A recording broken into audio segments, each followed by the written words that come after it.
Buenísimas, pero buenísimas tardes. ¿Cómo están todos? Espero que estén muy bien. Hoy vamos a charlar un ratico sobre los puntos árabes y otra serie de cosas que utilizamos con bastante frecuencia. Vamos a darle un par de minutos a nuestros amigos a que vayan ingresando. Les pediría a los que ya están que cuando saluden lo hagan con su nombre, con el fin de poder saludarlos eh, personalmente, uno a uno. Bueno,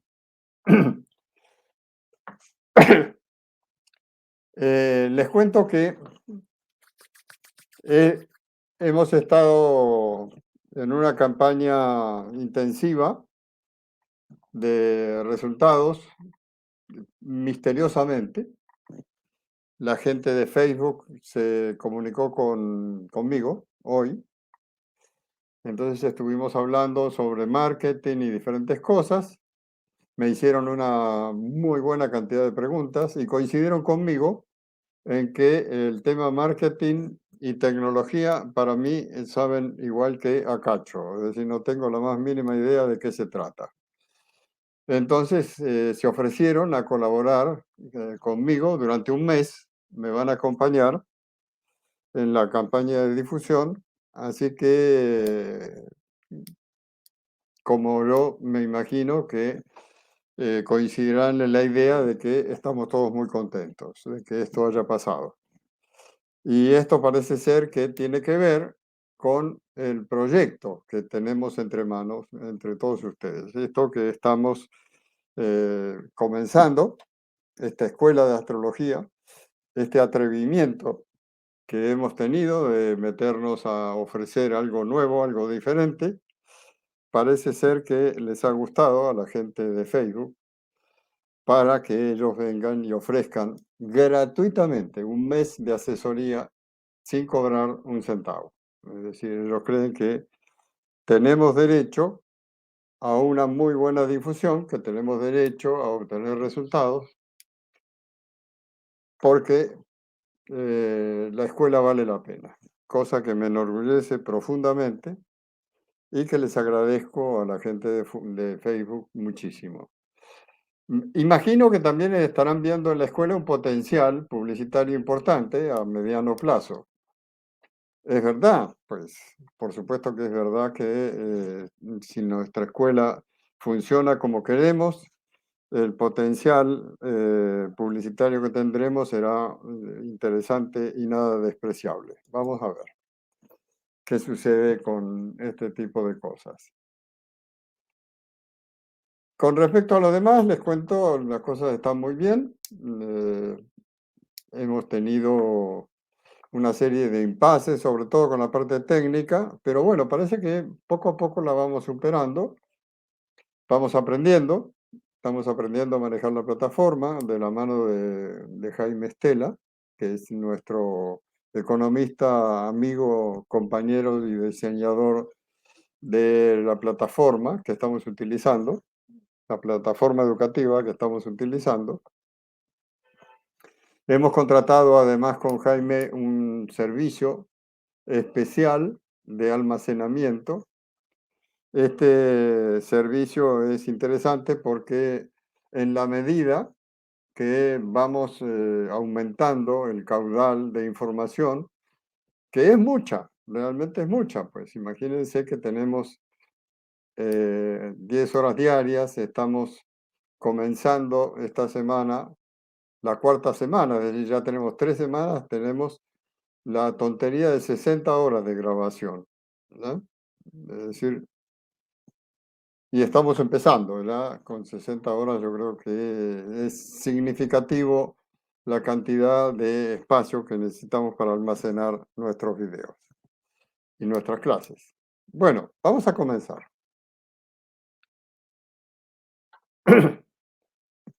Se me ocurre compartir con ustedes algunas inquietudes. Es decir, las inquietudes fundamentales tienen que ver con aquellos que quieren estudiar astrología, quieren aprender astrología. Entonces hay algunas cosas que se me ocurre son importantes que la gente, el estudiante, sepa qué estudiar, ¿ya? Obviamente para estudiar astrología hay que escoger algunas cosas, ¿ya? Es decir, la astrología tiene vertientes. Tenemos una vertiente que es la astrología sideral, otra vertiente que es la astrología china, otra vertiente que es la astrología hindú o la astrología védica, eh, en fin. Y tenemos también la astrología occidental.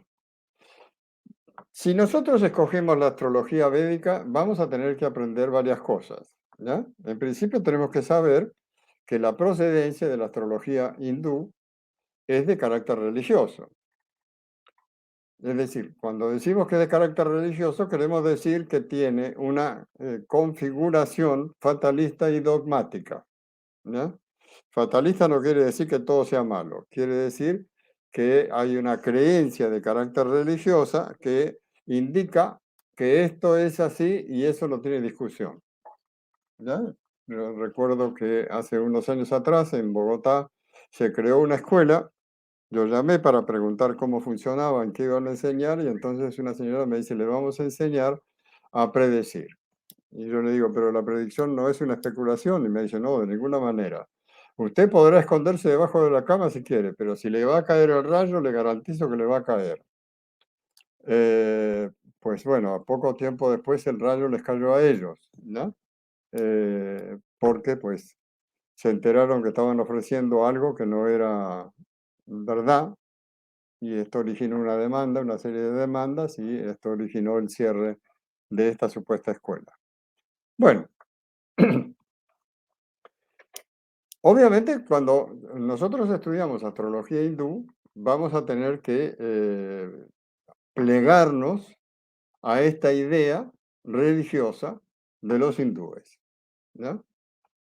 La idea religiosa de los hindúes consiste en que hemos venido a este planeta con el fin de pagar un karma o recibir un dharma, es decir, pagar, o sea, aplicarnos un castigo en función de lo malo que hicimos en la vida anterior o recibir un premio por lo bueno que hicimos en la vida anterior.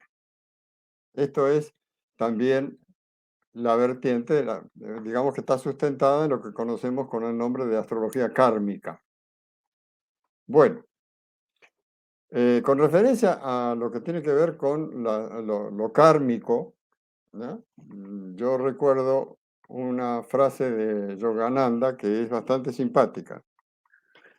Yogananda decía que escuchar a un occidental hablar sobre el concepto de karma era sumamente divertido, muy gracioso. Por momentos llegaba a ser desopilante las observaciones del occidental, porque era evidente que, como no formaba parte de su cultura, era totalmente imposible que lo entendiera. Y en cambio, dice, explicarle a un occidental qué significa el concepto de karma es una tarea inútil. No lo va a entender, porque no forma parte de su cultura. No tiene, es una pérdida de tiempo absoluto. Esto dice Yogananda. Okay. Entonces, hay una cosa que tenemos que saber. Si vamos a estudiar astrología occidental, la astrología occidental no es religiosa. No tiene nada que ver con el karma, mucho menos con la astrología kármica. Entonces, ¿cuáles son los pilares de la astrología kármica? Pues la disposición de dos elementos que son fundamentales, que son los nodos lunares. Los nodos lunares surgen de una posición simbólica, es decir, no son puntos reales, es una posición simbólica, que es el punto en el cual la órbita de la Tierra se cruza con el de la Luna. En este punto se supone que hay un nodo norte y otro en el sur. Entonces, esto es posible de calcularlo, sobre todo si tú tienes un programa que coloca los nodos lunares en tu carta astral.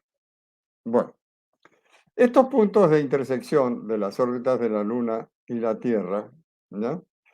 Se les llama, además de nodos, nodo norte y nodo sur, se les llama cabeza y cola de dragón.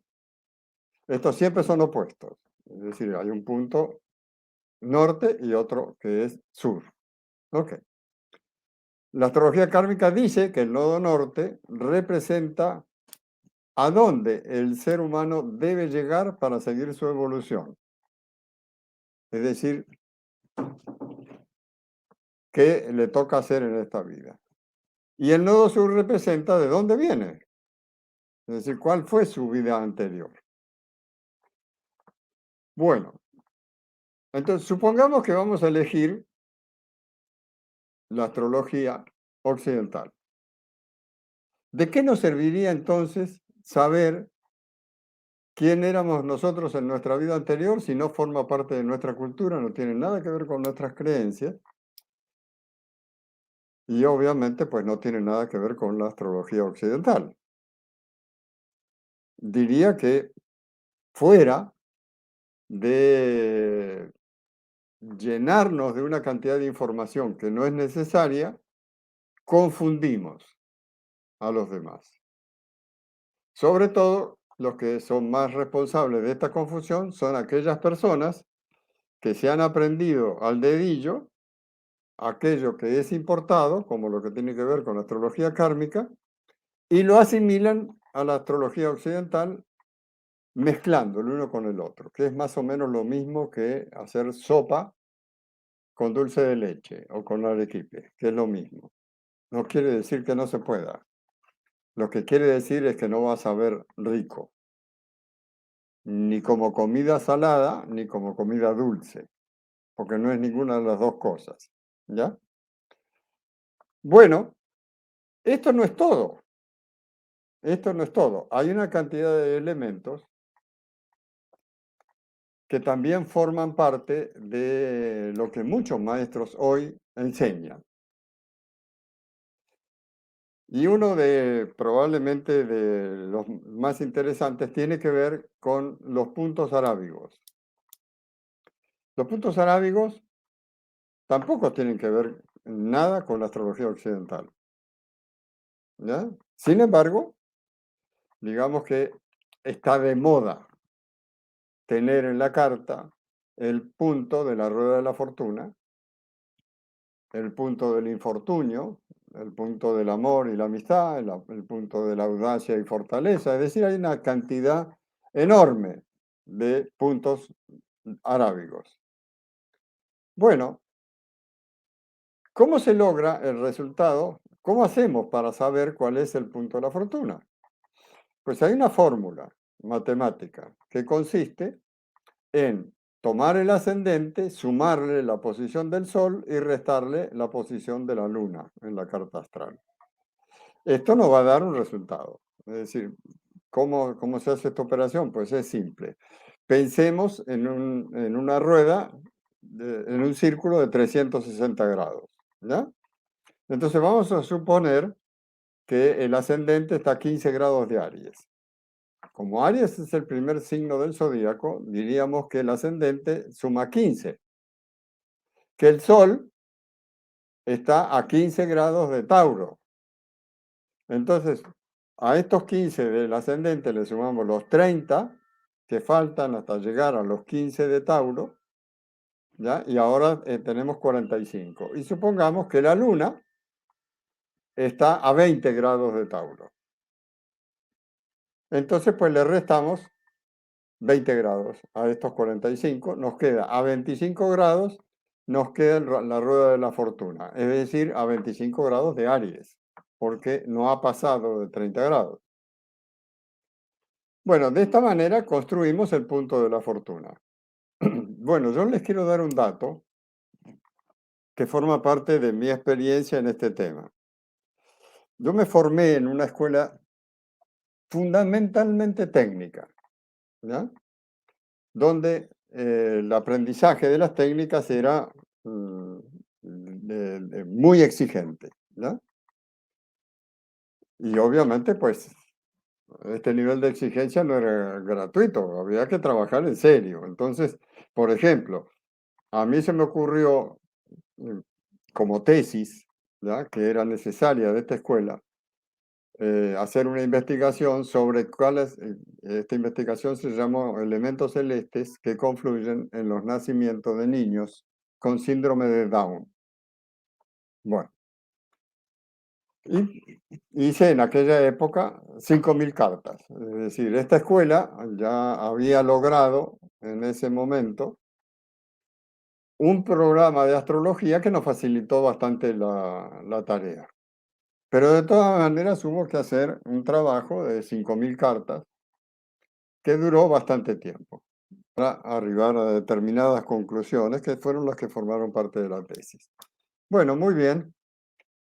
Al tener este tipo de formación, por supuesto, el tema de investigación para mí cobró una gran importancia.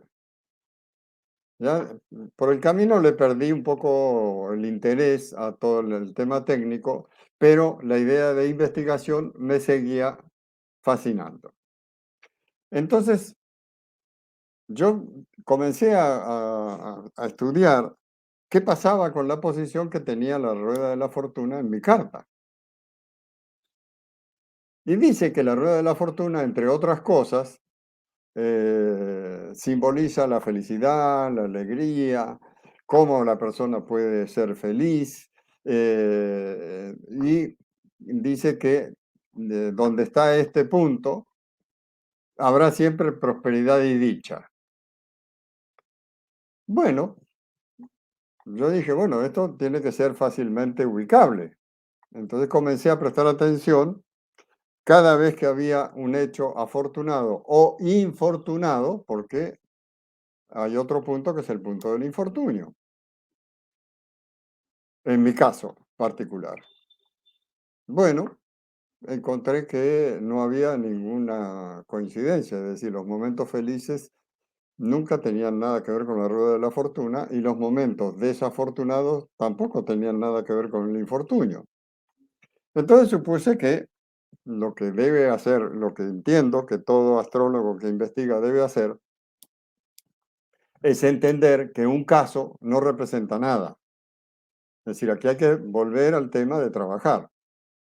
Entonces, con uno de mis alumnos, rigurosísimo en todo lo que tenga que ver con planteamientos de investigación, estudiamos durante 5 años una buena cantidad de cartas de personas conocidas en algunos casos, de personas conocidas nuestras en otros, y a todos ellos les pedimos fechas en las cuales le habían pasado cosas que consideraban desafortunadas en algunos casos o que consideraban afortunadas. O sea, una señora decía, por ejemplo, el nacimiento de mi primer hijo me produjo mucha felicidad, en cambio con el segundo he tenido todos los problemas habidos y por haber.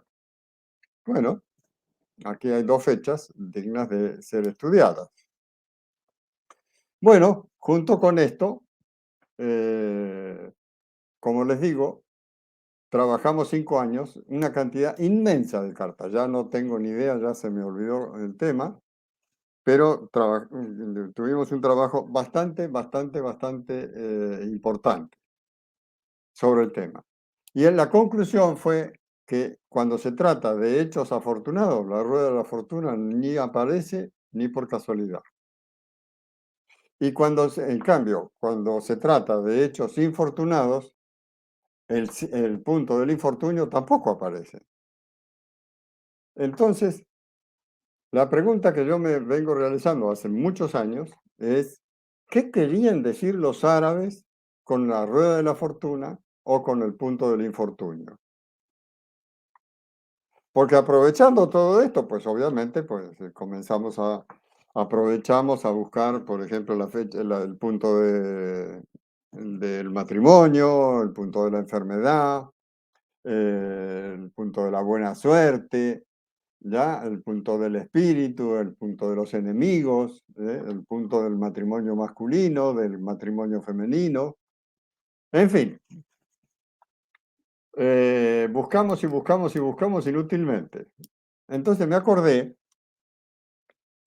que los árabes, por ejemplo, eh, tenían un axioma que le transmitieron a los cristianos, en el cual decía que era más fácil que un rico, perdón, era más fácil que un camello pasara por el ojo de una aguja a que un rico ascendiera al mundo de los cielos, al reino de los cielos. Esta es la idea. Bueno, entonces, por supuesto, si uno, me imagino que todos aquellos que hemos tenido formaciones técnicas primarias, entendemos de forma literal, leemos y interpretamos inmediatamente de forma literal. Es decir, ¿a qué nos referimos cuando decimos que un camello pase por el ojo de una aguja? Pues yo me imagino, no sé si ustedes, pero yo me imagino que se refería a la aguja de coser que utilizaba mi mamá y mi abuelita, ¿ya? Por ahí sí es muy complicado que pase un camello. Entonces decía, claro, aquí está hablando, a lo que se refieren con este axioma es precisamente eso, que es totalmente imposible que un rico entre al reino de los cielos. Pero resulta que averiguando un poquito más, descubrí que en la antigüedad, en los desiertos de Arabia, había ciudades, asentamientos humanos, ¿ya? Que para protegerse del ataque de los forajidos, construían murallas alrededor de estos asentamientos y tenían guardias en diferentes lugares de estas murallas para prever la llegada de posibles forajidos o posibles atacantes. Pues bien, estas murallas tenían unas puertas muy grandes que por las mañanas se abrían porque los vigías tenían la posibilidad de observar a largas distancias si aparecían los forajidos o no, cosa que no era posible durante la noche. Entonces abrían las puertas y estaban muy atentos a que si había una presunción de ataque, inmediatamente la cerraban. Pero con su espíritu preventivo, los árabes decidieron que podía ocurrir que por la noche llegara alguien que pertenecía a la ciudad y no se iban a arriesgar a abrir las puertas, porque podía haber muy cerca una serie de forajidos que entrasen a la ciudad, al asentamiento. Entonces, en una de las puertas hacían otra puerta más pequeña. Y en esta puerta, a esta puerta más pequeña, era la que abrían cuando llegaba alguien tarde, durante la noche, para que pudiera entrar dentro de la muralla. Pues a esta puerta le llamaban aguja. Por ahí sí entra un camello, miren ustedes. Entonces mi pregunta sigue siendo la misma. ¿Qué querrá decir, qué habrán querido decir los árabes con el punto de los enemigos, o del matrimonio masculino, o el punto de la fortuna, o el del infortunio? Bueno, en fin, cualquier punto árabe. Porque me imagino que si trabajamos con el punto de la fortuna tenemos que prestarle atención a todos los demás. Son alrededor de 100 o más de 100. No sé con exactitud, no tengo ni idea. Bueno, ¿para qué sirve esto? Pues esto sirve para dispersar el conocimiento. Es decir, si yo le incorporo nodos lunares, tengo que aprender algo que no tiene nada que ver con la disciplina que estoy estudiando. ¿Ya? Es decir, gasto un tiempo, una energía y una parte de mi mente se va a ocupar de darle una importancia a un punto celeste que no existe, que es un punto absolutamente simbólico. Bueno, ¿qué pasa con los puntos árabes? Pues es lo mismo, exactamente lo mismo. Le estoy agregando a mi formación como astrólogo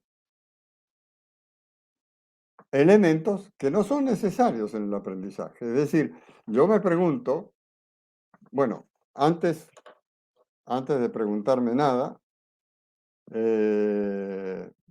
vamos a ver lo siguiente. Vamos a ver quiénes se han incorporado a este live con el fin de saludarlos y para preguntarles, pedirles, no preguntarles, pedirles al mismo tiempo que me escriban a través del chat las preguntas que quieran realizar, las dudas que tengan y vamos a ver si tenemos la posibilidad de responderlas. Si no, estudiaremos para el próximo live resolverlas. Bueno, les decía que todo esto contribuye con la idea de dispersar el conocimiento, es decir, de hacerle al estudiante más difícil el aprendizaje. Pero resulta que esto no es todo. Todavía hay más elementos que se están enseñando en estas épocas que están muy de moda, que son los asteroides. Y creo que los asteroides es otro invento que no tiene absolutamente ninguna clase de utilidad. Y les voy a explicar por qué. Hay un asteroide con el cual trabajan algunos, no todos, pero hay mucha gente que está trabajando con estos asteroides. Uno de ellos se llama Ceres. ¿Ya? Y dice que Ceres es la diosa de la agricultura en la mitología. ¿Por qué? Porque ella controla las estaciones y los recursos y enseña a cultivar la tierra y a cosechar el trigo. ¿A qué le suena esto?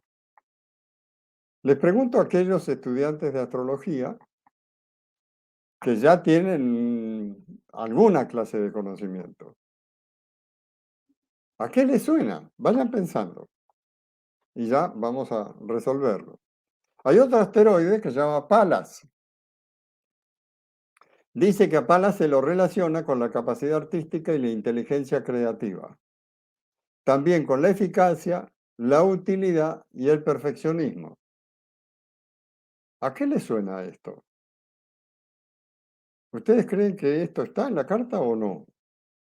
Bueno, vayan pensando. Vamos a continuar.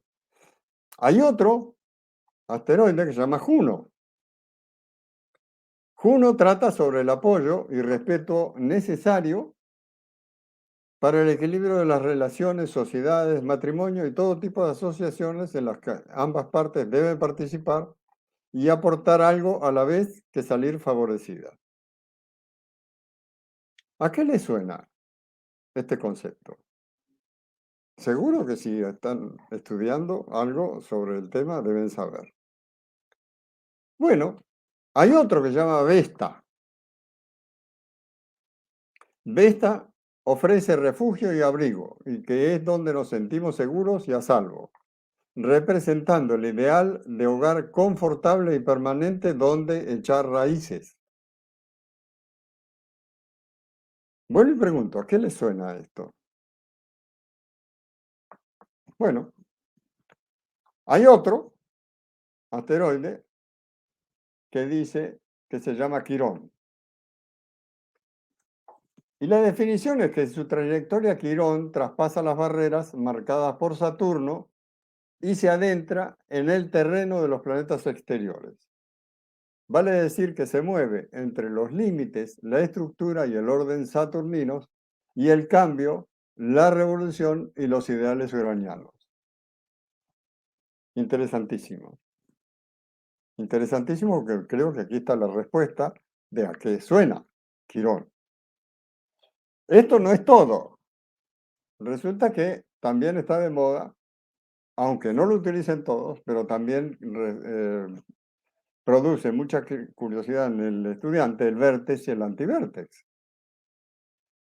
Bueno, el vértex simbólicamente dice que se sitúa en el lado opuesto al ascendente y de algún modo se define como algo que indica cómo nos ven los demás, así como las expectativas que tenemos por la reputación que hayamos conseguido.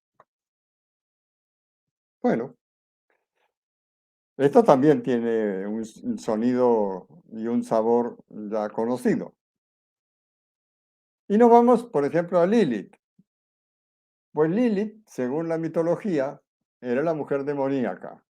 Supuestamente era la primera esposa de Adán, porque hay una interpretación del Génesis en lo cual se nombra a una presunta primera mujer o deja las puertas abiertas para que uno crea que hay una mujer adicional a Eva, anterior a Eva.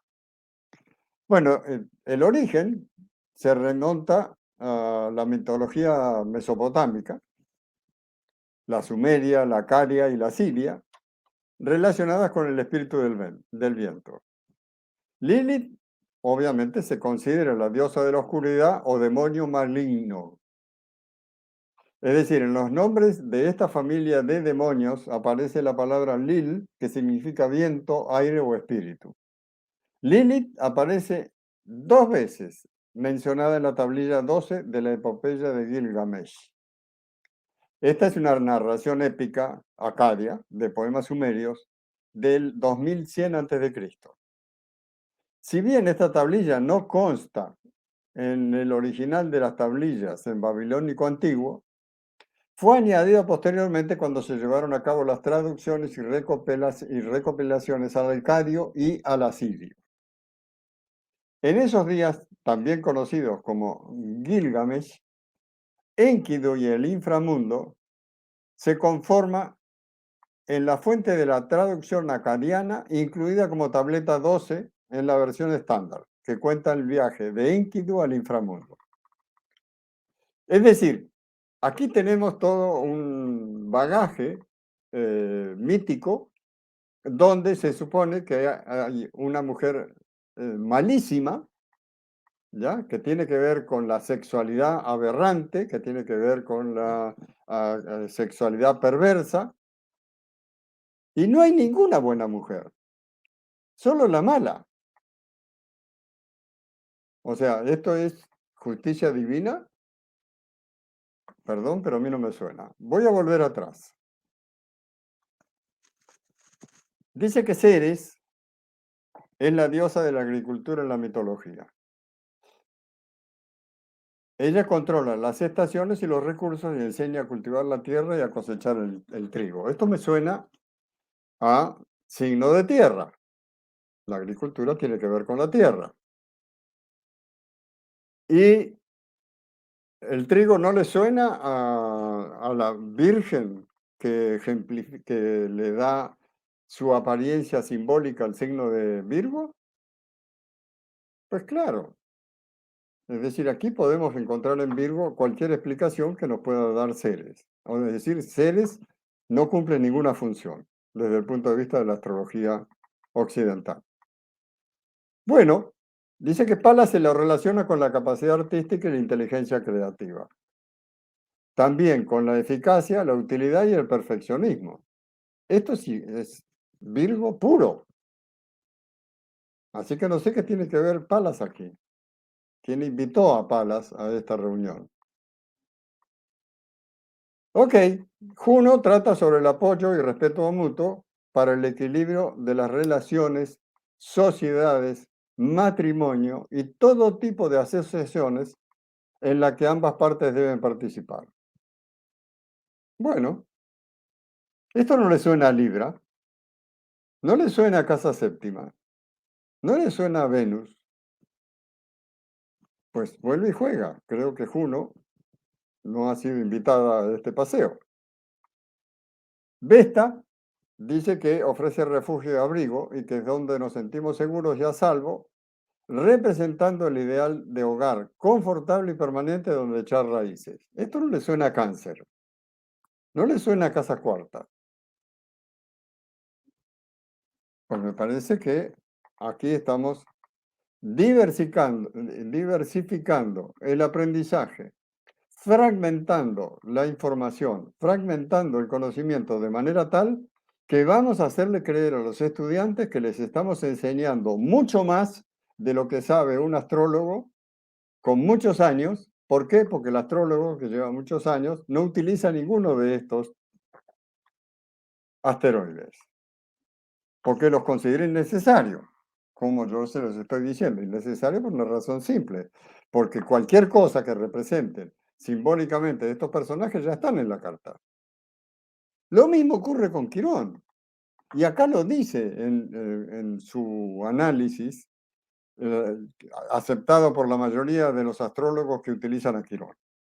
Aunque les diría que quienes utilizan a Quirón no son astrólogos que han respetado la astrología tradicional. Es gente nueva que cree que somos más inteligentes que el hombre en la antigüedad y entonces incorpora elementos que le hacen creer a los demás que saben más.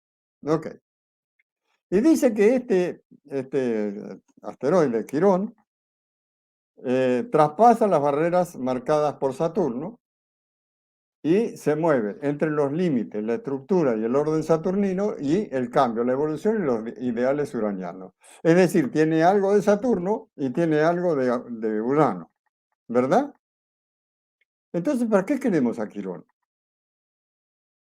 Si tenemos la explicación en Saturno y tenemos la explicación en Urano. Pues buscamos la posición de estos dos planetas y vamos a saber exactamente lo mismo que Quirón, sin necesidad de incorporar un elemento nuevo a la carta astral. Bueno, con el vértex y el antivértex ocurre exactamente lo mismo. O sea, dice que se define como algo que indica cómo nos ven los demás. Pues resulta que la casa 1 es cómo nos ven los demás. Entonces no sé para qué necesitamos el vértex. Si esto ya está en la carta. Y el antivértex es cómo nos vemos nosotros. Eso es casa séptima. Es el opuesto al ascendente. ¿Para qué queremos un antivértex? Sigo insistiendo en la idea que la astrología es una maravilla desde lo básico. ¿Qué es lo que hay que aprender? El tiempo que le dediquemos a suponer que hay una mala mujer en la carta astral que nos hace daño, que nos lleva a cometer aberraciones, que es perversa, que influye en nuestra mente o en nuestro cuerpo, generando características perversas, y no hay nadie, absolutamente nadie que le haga oposición. Ella manda sobre todas las cosas, es decir, no tenemos ninguna posibilidad de salida, porque no hay un anti-Lilith en la carta, según estos personajes de los cuales estamos hablando. Bueno, digamos que este tipo de cosas son sumamente modernas, ¿no? Es decir, voy a saludar a Olga Rodríguez desde Andorra, que nos pregunta quién y cuándo se descubrieron estos asteroides y quién le asigna sus cualidades o interpretación. Pues son modas, Olga, son modas. Es decir, Quirón es un asteroide que aparece hace muy pocos años, es decir, creo que hará alrededor de 20 años, 25 años, ¿ya? Como si se acabara de descubrir. Pasa exactamente lo mismo que pasa con Ofiuco. Es decir, los astrónomos descubrieron Ofiuco hace muy pocos años y lo que ignoran es que Ptolomeo los había clasificado en el año 150 después de Cristo. Es decir, parece que las noticias no les llegan a los astrónomos a tiempo, siempre llegan tarde, unos años tarde. Bueno, en este caso, 1000 o 2000 años más tarde no es mucho tiempo, digamos, ¿no?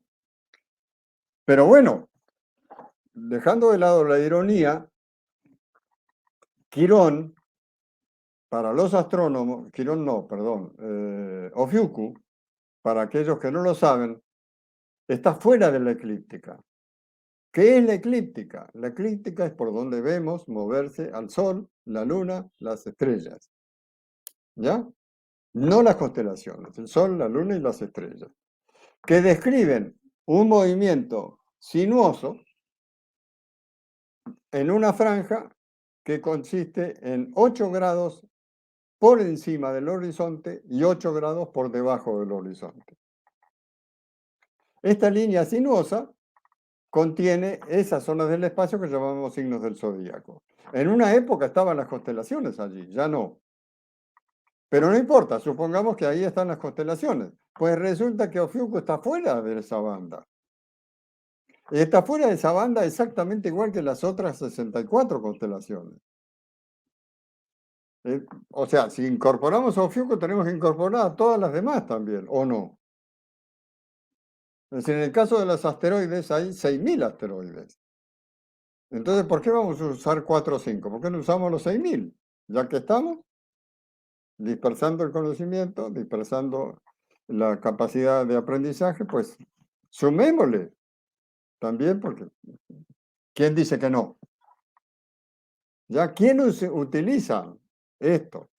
Pues yo pertenezco a varios grupos de astrología, grupos en Facebook de astrología.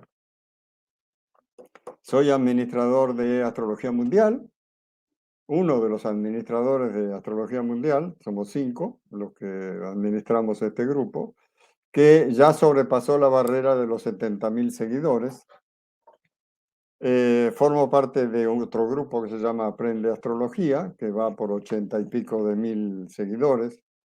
Y he creado un grupo de astrología que se llama Mis Amigos de la Astrología, que va por 3.400, creo, seguidores. Bueno, en estos grupos, periódicamente, aparece alguien con estos personajes que están de moda. Entonces, por ejemplo, alguien escribe, ¿cómo interpretan a Quirón en la Casa Quinta? Entonces, como formo parte del grupo, yo les respondo. Es decir, yo pienso que con mi trayectoria tengo el derecho de opinar. Entonces, yo escribo mi opinión sobre esa pregunta. Y le cuento que Quirón es un asteroide descubierto hace muy poco tiempo, que no forma parte de la astrología tradicional, que no tiene ninguna clase de significado y que es un invento moderno para explicar lo que no tiene explicación. ¿Por qué? Porque ya está en la carta.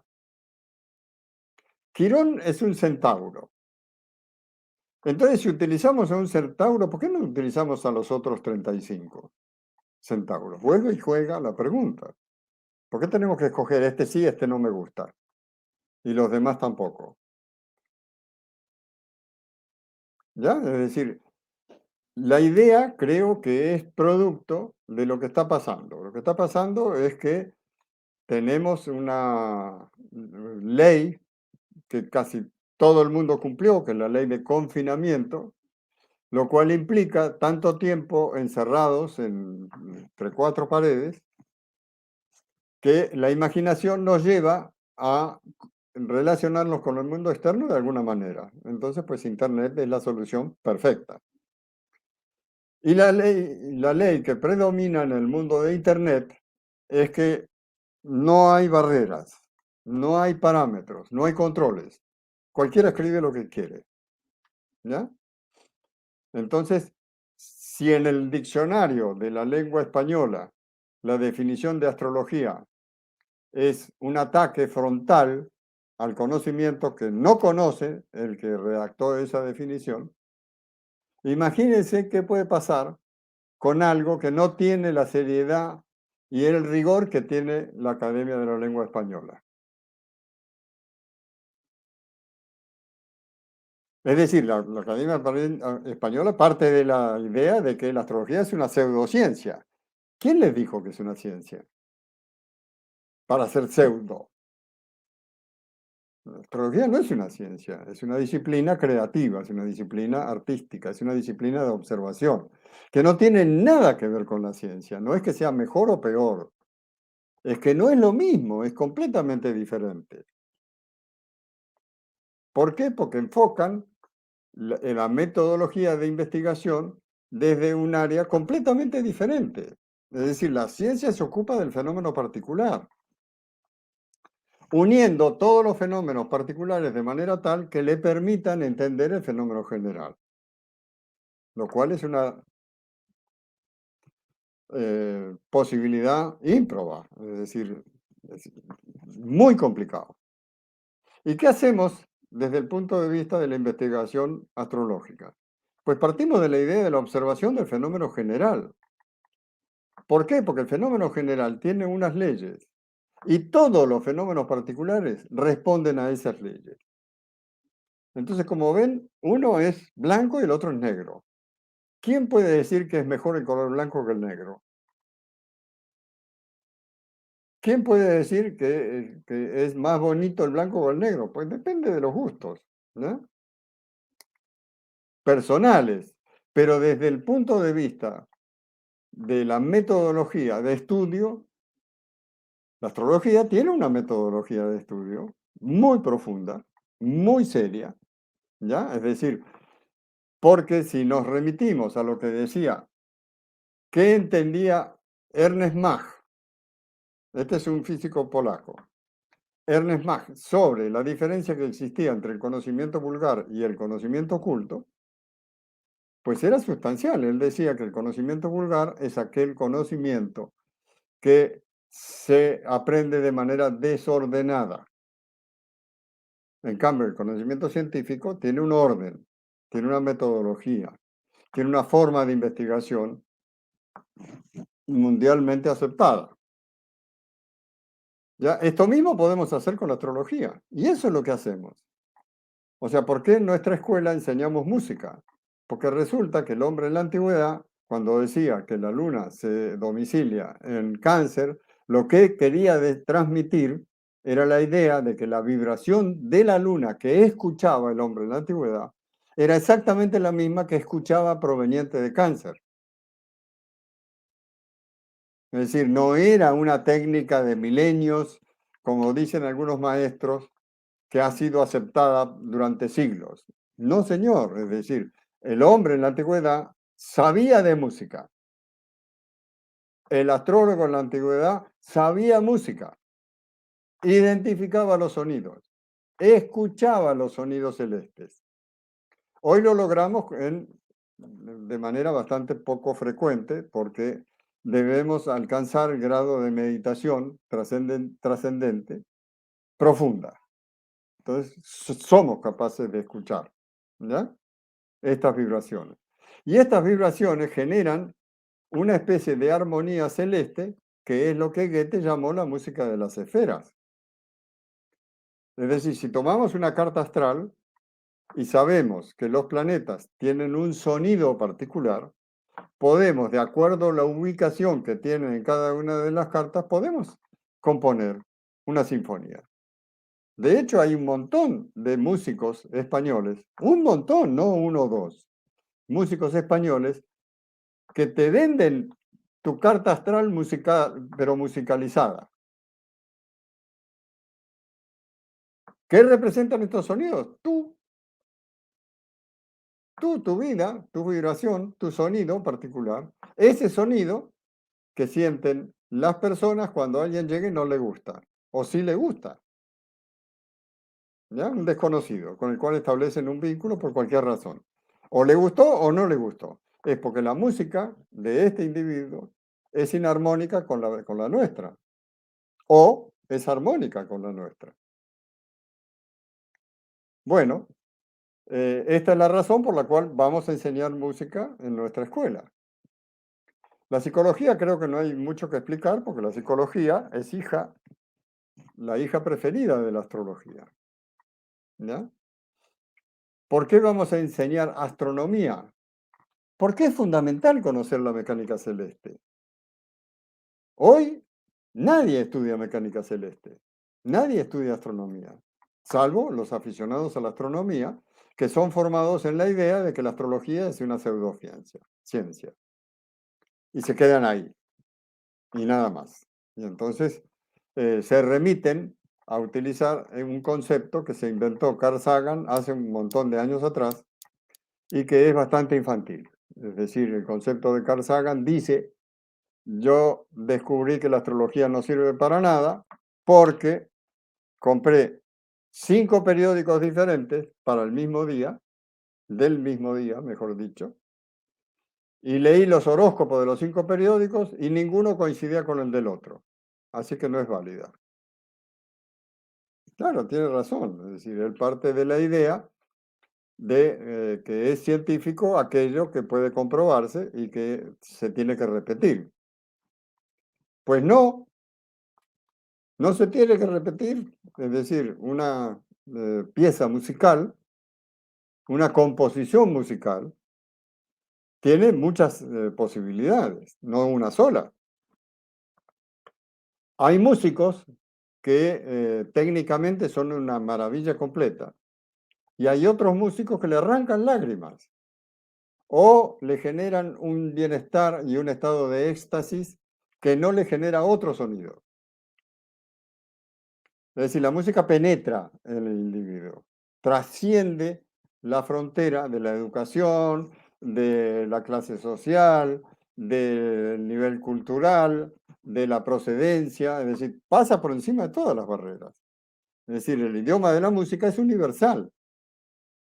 Esto es fundamental aprenderlo. Por eso está en nuestra escuela, por eso está en nuestro pensum. ¿Por qué enseñamos filosofía? Porque sin la filosofía no tendría soporte la investigación en astrología. Porque la filosofía es la estructura, la columna vertebral en la cual se va a mover el conocimiento, en la cual el aprendizaje va a tener sentido, que es lo que buscamos, que el individuo tenga opinión propia, no que repita fórmulas aprendidas porque el maestro dijo que esto es así y ya está. Bueno, yo diría, les haría una pregunta y les preguntaría, si ustedes quieren estudiar astrología, ¿qué clase de astrología les gustaría? La astrología védica es muy válida, pueden hacerlo, ¿no? La astrología occidental también es muy válida, pueden hacerlo. La astrología china también, es decir, no hay ninguna clase de misterio. Pero no mezclen, porque una cosa es una cosa y otra cosa es otra cosa. ¿Ya? Es más o menos lo mismo que tratar de utilizar las definiciones de casas y de planetas y de signos de la astrología horaria para la astrología electiva o para la astrología judiciaria. No tienen nada que ver, son técnicas diferentes. ¿Ya? Entonces, si nosotros mezclamos conceptos religiosos, ¿ya? Lo que vamos a lograr con eso es discriminar.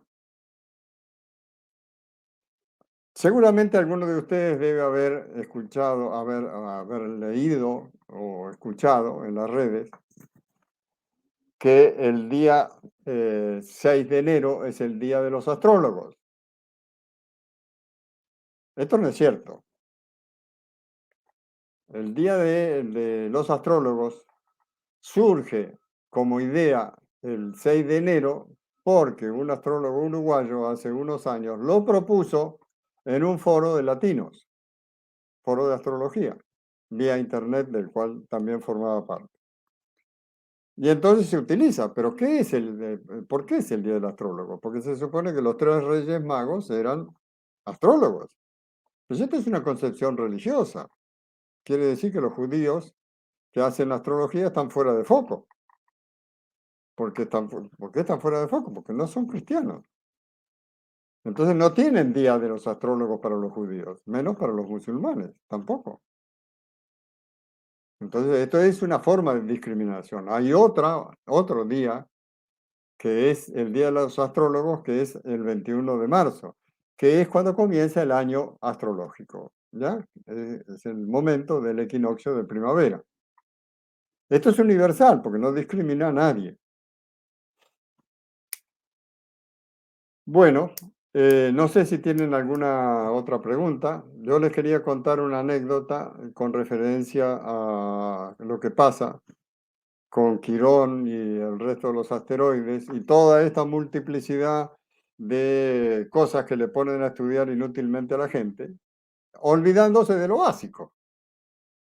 Es decir, es como si nosotros tomáramos a un individuo y lo formamos como psicoanalista sin estudiar medicina. Es decir, es psiquiatra, pero no es médico.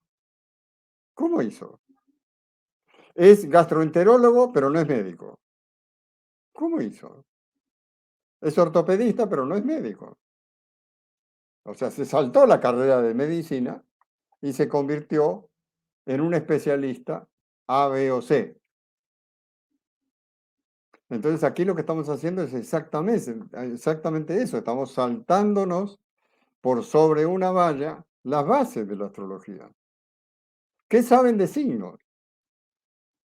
Pues yo diría que lo que saben de signos, si me rijo por lo que veo en los grupos de astrología, es bastante lamentable, porque todavía siguen escribiendo. ¿Quién es más inteligente, Virgo o Capricornio?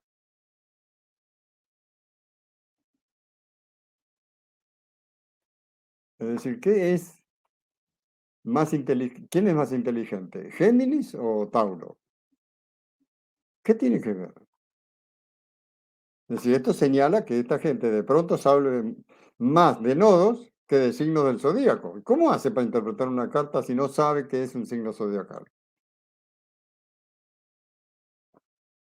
Creo que primero hay que estudiar medicina, después nos especializamos. Y para estudiar medicina lo que tenemos que hacer es entrar por las bases, entrar por la estructura filosófica, por el conocimiento astronómico, por la mecánica celeste, que tiene que ver con el conocimiento que se aprende a través de la astronomía. Tiene que saber de medicina, porque si no, no puede entender qué es la astrología médica. Tiene que saber de astronomía para poder hacer astrología médica. ¿Ya? Tiene que saber de dignidades si quiere hacer astrología horaria, si no, no va a entender nada, no va a poder hacer nada, ¿ya? En fin, la idea de nuestro pensum tiene que ver fundamentalmente con enseñar lo básico. Una vez que se terminen los 8 semestres de lo básico, vamos a mostrarle, tenemos más de 25 especialidades y tenemos ya los profesores que son expertos en cada una de estas especialidades. ¿Por qué? Porque yo creo que uno tiene que irse por aquello con lo cual se siente más identificado. Hay algunos, en mi caso, por ejemplo, a mí siempre me ha llamado mucho la atención los efectos que la Luna tiene en todos los fenómenos humanos y terrestres. Entonces, pues tengo, digamos, cierto nivel, entre comillas, de especialización en temas lunares, ¿ya? Hay otros que les interesa muchísimo la astrología mundana y son buenísimos en ese tema. Hay otros que de astrología médica saben esta vida y la otra. Bueno, a esta gente es que nosotros vamos a acudir cuando se trata de hacer especializaciones, en las cuales les garantizo que el nodo lunar no va a aparecer, porque no vamos a enseñar astrología védica. No vamos a enseñar astrología religiosa, no vamos a ser discriminadores, ¿ya? Vamos a aceptar todo lo que tiene que ver con la astrología occidental, lo que tiene que ver con la astrología de la tradición. Y aquí no hay buenos ni hay malos. ¿Cómo te va, Viviana? Viviana Barrio Nuevo dice que llegó tarde, pero que luego va a mirar todo el video. Bueno, bienvenida, Viviana. No sé si tienen alguna pregunta adicional.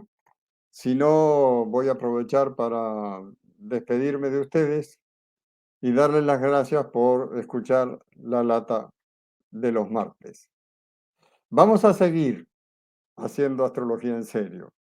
Vamos a continuar, vamos a seguir haciendo en vivos los días martes por ahora. No sé si vamos a cambiar de día, esto iremos resolviendo por el camino. Y además, me gustaría que quienes nos están escuchando nos sugieran temas. ¿De qué les gustaría que hablemos? ¿Qué cosas quiere que ataquemos para profundizar en ellas? Bueno, sin darnos cuenta, se nos fue la hora. Otro día les cuento mi experiencia en un congreso de España, en la cual inventamos un planeta que funcionaba perfecto, se los aseguro. Ya hablaremos de esto. Marta Cecilia, bienvenida. Un poquito tarde, pero ya llegó Marta Cecilia también. Un abrazo para todos ustedes. Me da mucho gusto saludarlos. Me da mucho gusto saber que nos acompañan. Y un abrazo muy, muy grande. Que tengan muy buena noche.